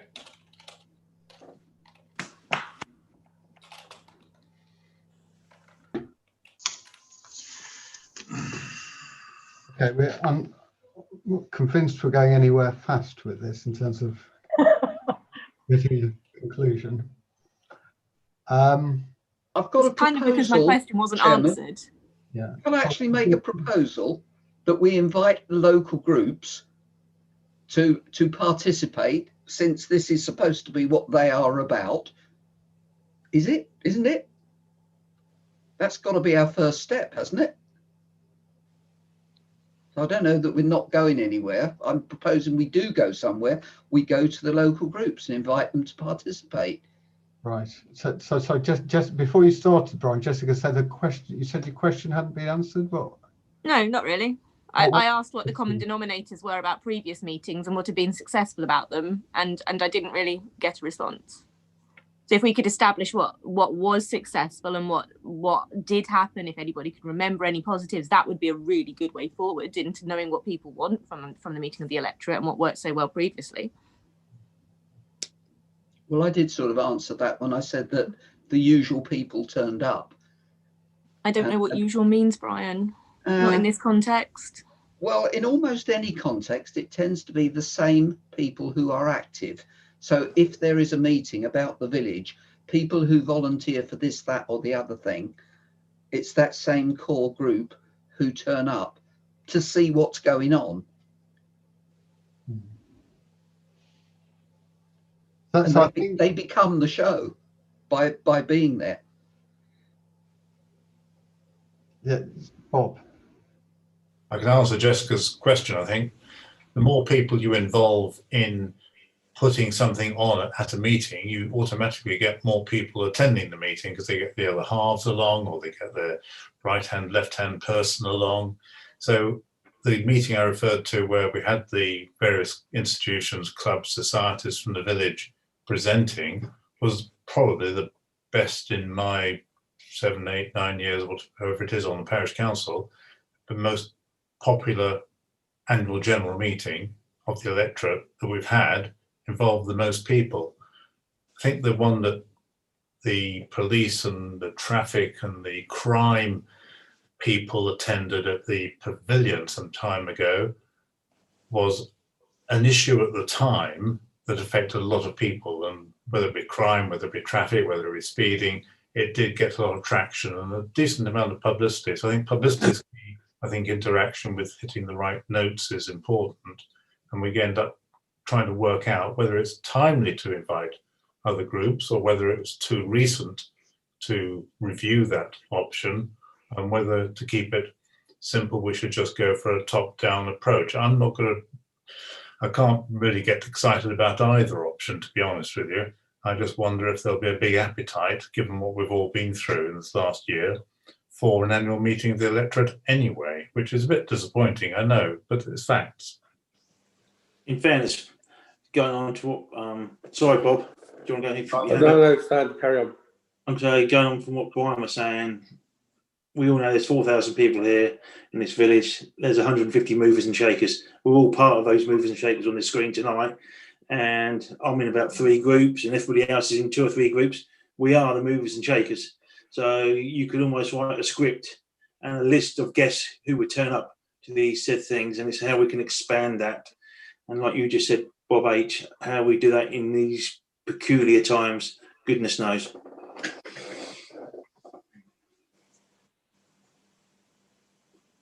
Anybody else with any? Bob? Yes. Brian? Sorry, I'm probably not going to be very helpful here, but we have to have an annual meeting of the electorate. It's law. It is traditionally, Mark, it is your meeting. Therefore, you are the one that can call that calls the meeting and decides ultimately how it's going to operate. Now, in this, as I say, in this particular year or second year we're running into now of the COVID situation and everybody feeling rather miserable and downhearted, I really don't think you're going to get very much response from anybody in this village to the meeting, whatever format you try. I'm sorry, but that's, in the majority of cases, even in the case that Bob was quoting where we did have all the, or as many as we could persuade to come along of the local activity groups to do presentations, they came and all they actually really did was bring their friends with them. So it wasn't people outside of those groups coming to find out what was going on. It was just the groups finding out what each other were doing. It is one of these old-fashioned things that is not seemingly very popular. Bob?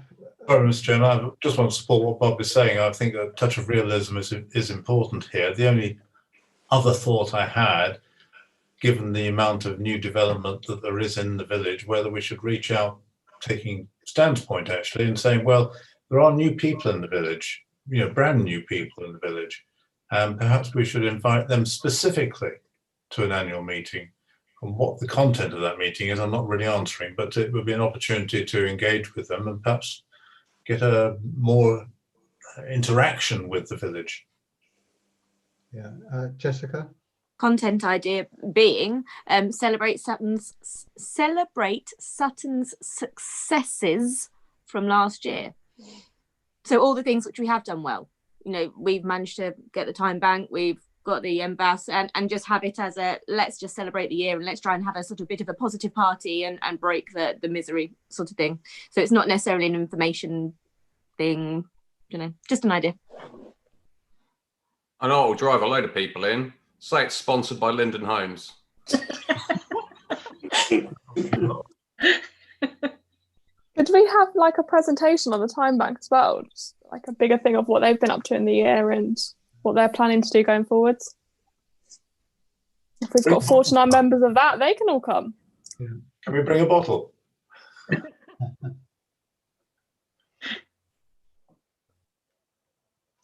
Well, no one's got to drive home, have they?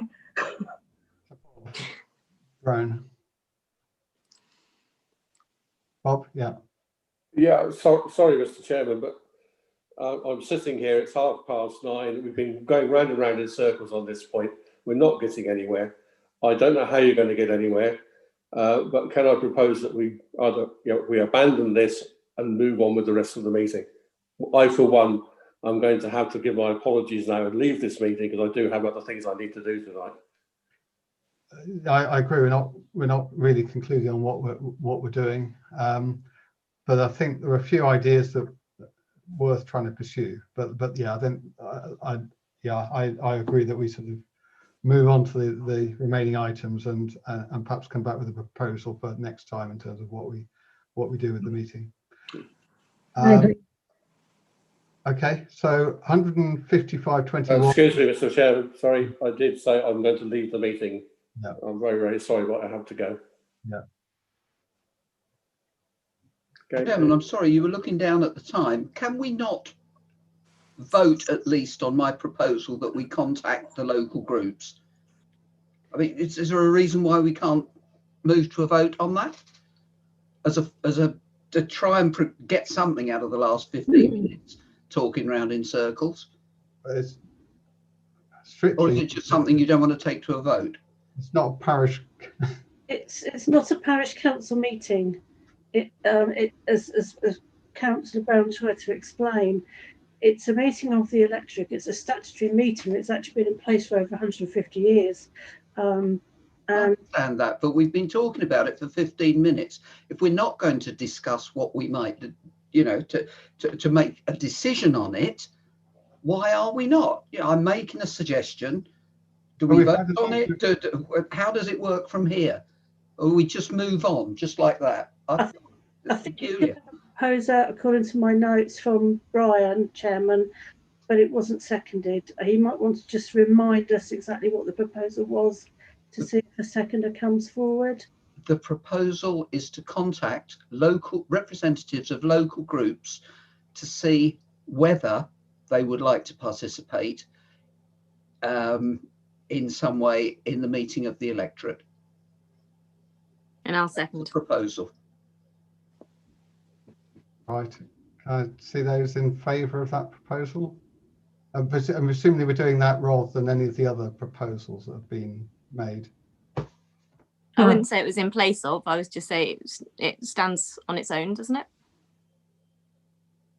If it doesn't preclude anything else.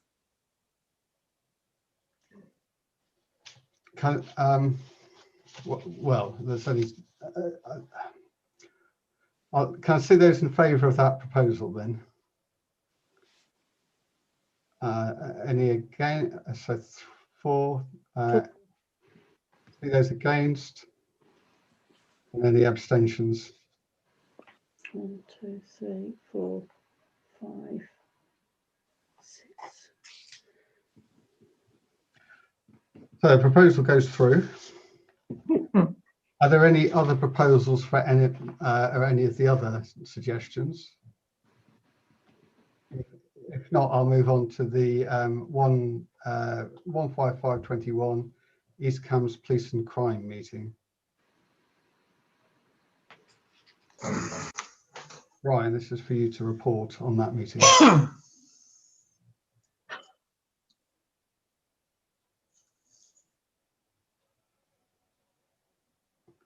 Brian, you muted. Ryan. Sorry.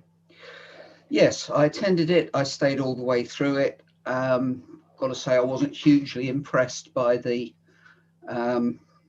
sort of parameter of the thing. The thing that seemed to be driving it was that the local police and crime commissioner wanted to get another £1.25 out of everybody in a Band D property. And other than very woolly proposals, there seemed to be no coherent argument as to quite how that was going to be spent. We were given a brief. It's going to be spent on, and this is in a very woolly way, there's no numbers attached to this, additional call handlers, additional support for responding to calls for service from the vulnerable, cyber measures, online prevention officers, digital media investigators, increased capacity for handling digital contact from the public, additional support for the development of frontline officers, and then there is a link to a survey for people to respond. We had the usual presentation, very coherent, very well put together by Police Sergeant Mark Rabel, who's been in the area now for a long time, actually came to speak to us all some years ago. His line is, there are certain things that, although illegal, we cannot take action on because we don't have the manpower. And that's been repeated since he came into post and said, that's just the way it is. We also heard during that meeting that there are thousands and thousands of calls that go through on the non-urgent service. One of the things that he's talking about is putting more people on that. My suggestion to him, this doesn't seem to have been considered because it certainly wasn't mentioned in the meeting, that as soon as somebody comes round and says their cat's up a tree, you put the phone down on them, but maybe they're just not allowed to be that impolite. All in all, my report is that I felt it was rather insubstantial, and we spent rather a lot of time in a meeting being told the same things and being asked for an extra £1.25 without detailed justification of what that was for. I'm afraid that's the sum total of my report on the day. I thought it was a complete waste of time. Anyone got any questions for Brian? Then we'll move on to 15621 Cambridgeshire and Peterborough Against Scams Partnership, CAP. Thanks, Brian. So we need to consider if we want to be a supporter. Chairman, would you mind just checking the waiting room, because we seem to have, Oh, no Bob has left, but we seem to have lost Stan. there's nobody in the waiting room. Okay, we will minute him as left the meeting. Yeah. Thank you. Okay, so CAPASP. So we had the presentation that you circulated with that. Jessica. Only questions to do with that were, if we were to join, I can't see a reason why not, how we would share the information, as in the name to be sharing. It seems though it's something that we either need the sort of the parish council to be sharing and actively sharing, or you as the chair and the face of the parish council to be sharing, and just to sort of make it a decision or an agreement on who is sharing that information, so that it comes from a trustworthy, reputable source as such. Sorry, I think it would be the parish council that signs up to it, and then anything would go out from the parish council. Brilliant. Yeah. And would that be on Facebook, on social media as well, Rosie, or is that just via the website? Because Well, there's not that much traffic to the website, is there? We would put it on the website, but I think we will find a way to get it through the village Facebook. Through social media. Yeah. Brilliant. Want to propose we do it then, Jessica? Absolutely, I'll propose we do it. Okay, I'll second that then. Anybody with any comments on that? Brett? I spent 5 years as a volunteer with Cambridge Constabulary dealing with victims of crime. 75–80% of the people I dealt with were all victims of scams. It's all about, you've got to repeat and repeat and repeat and repeat and warn people all the time. I don't think any large incentive like this is going to have a huge impact unless people take this message back to their own friends and family, especially the more vulnerable people, because people, the number of people I saw, some were highly intelligent, very successful business people who've been scammed out of their life savings, resulting in one case in suicide. It's a massive, massive problem. I think paying lip service to this is one thing. Unless you really go into this and hammer it home and offer support and warn people constantly, we're going to have people scammed in this village, as in the rest of the country. I mean, we've already had family members very close to being scammed over COVID. It's ginormous. It's just unbelievably evil. And you know, if we do jump into it, we're all going to have to really, really buy into it to make any impact at all locally. Well, any impact at all, full stop. I hate to jump back an agenda item, but given on what Brett has just said, there is an officer in post for this partnership against scams, and it might be that's the person to invite along to the annual meeting of the electorate, dare I say it. It's big enough to become a major item on the agenda, yeah, for sure. I mean, it's for me, it's a daily occurrence. I warn people daily about these scams. You know, I've seen what it can do to people. This is why I resigned. I couldn't take it anymore. Yeah. Okay, so we've got a proposal, and yeah, clearly we then need to follow through on that and see how we do our best to promote it once we become involved. Has anybody got anything else they wanted to add, or are we happy to just vote on the proposal? Okay, can I see those in favour of then us becoming a supporter? Okay, that looks unanimous. Unanimous, yeah. Yep. Okay, and then Brian again on 15721 Fen Biosphere. Well, I'm going to have to leave now. Okay, thank you. We need to unmute yourself, Brian, again to tell us about the Fen Biosphere. Yeah, I thought the wave could be done on silent. Okay. Now, this was extremely good. This was a very worthwhile from 9 o'clock in the morning till 3:30 in the afternoon. It was conducted using Teams and several other bits of ancillary tech that I had all sorts of trouble with to start with. But once it got going, it was very, very good. The key thing is that the Fens Biosphere initiative is to get the Fens area, and the definition of that is reasonably fixed but open to interpretation. It has to be defined, and there is a status. Think of it, if you like, as protected woodlands or sites of special scientific interest.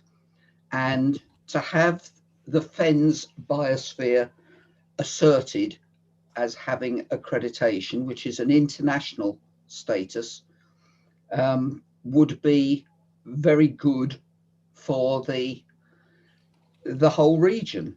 The business side of it, the ecological side of it, wildlife, transport, and so on, all comes under the one umbrella. Frequently, I'm very suspicious of these things, that it tends to be all the local do-gooders getting together and having a conference for a day, and then they all go off and do what they've been doing otherwise. But there seemed to be a real coherence to the day, that people from as far up as South Lincolnshire and down well into our area, which was extremely well represented by various groups. And the idea is to get people on board with this initiative to assert this area as having a particular mix of characteristics that are worth preserving, encouraging, and I'll use the word, though I hate it, nurturing for the future. A number of speakers, some from abroad, some from universities nearby. There is a chairman. The Fens Biosphere Partnership already exists under the chairmanship of Roger Mitchell.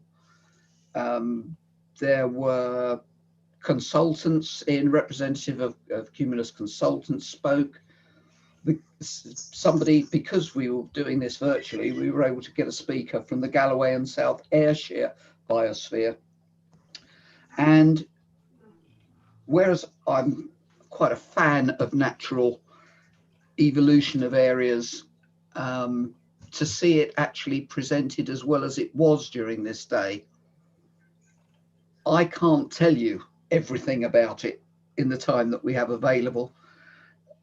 I'll run through some of the sponsors of it, and just a few. It's supported by the Postcode Lottery. Cambridgeshire Acre are very much involved. Several of the water companies are participants as well. And I would like to just put in the website that you can all have a look at the detail of it, because it was a very solid day. And as I say, way too much for me to summarize in 5 or 10 minutes. Any questions? So I'll give Rosie the website. It'll come out in the minutes. No, there's a lot of information on the website. Yeah, a huge amount, but we can get involved in our local way. And I'm already in touch with 2 or 3 of the people who attended that meeting on my own behalf, not as obviously I'm not representing myself as a parish councillor to them, but I'm in touch with some of those people because I like the things that they're doing. Anybody got any questions for Brian?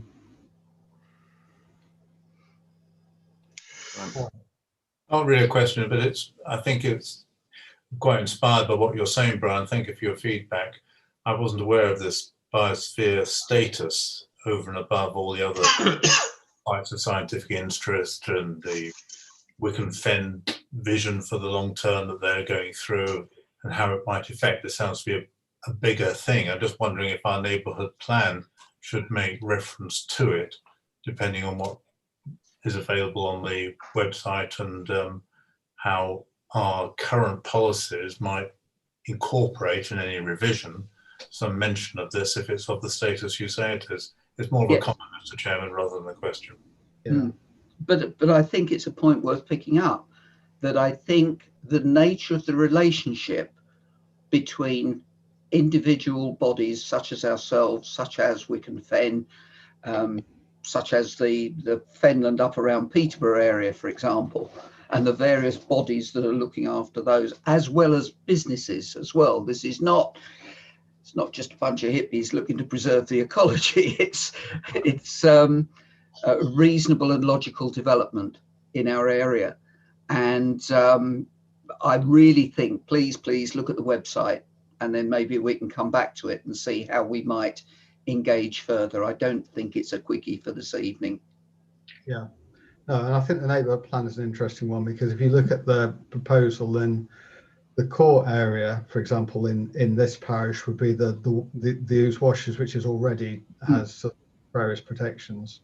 But as far as I can see from the maps, they have this, then they have core areas in the buffer zone, and the whole of the parish effectively is in, that isn't in the washes itself, is part of the buffer zone. So we would be a key part of that if it happens. So it would be good to understand what implications there are for things like neighbourhood plans and other things that we could do. Okay, anybody with any other questions for Brian? Andrew. Andrew's got a question, Chair. Yeah, I attended this conference as well, and I totally agree with Brian. It was very worthwhile to do. When talking about the neighbourhood plan, I think it's my understanding that the status has not been achieved yet. So Cambridge Acre are trying to get these people, partnerships involved to promote it, but UNESCO have to designate the area. They haven't done so yet, so we don't want to jump ahead of the game, but it's something to keep a watching brief on. That's right. It is an initiative at this stage, and the very fact that it is a matter of UNESCO approval, I think, indicates the significance and importance of it. It's not a little local thing, which so many of these things that I've attended have turned out to be. Yeah. Okay, anyone with any other questions? No? Okay, so that's only other item we've got is 15821. Oh no, we haven't.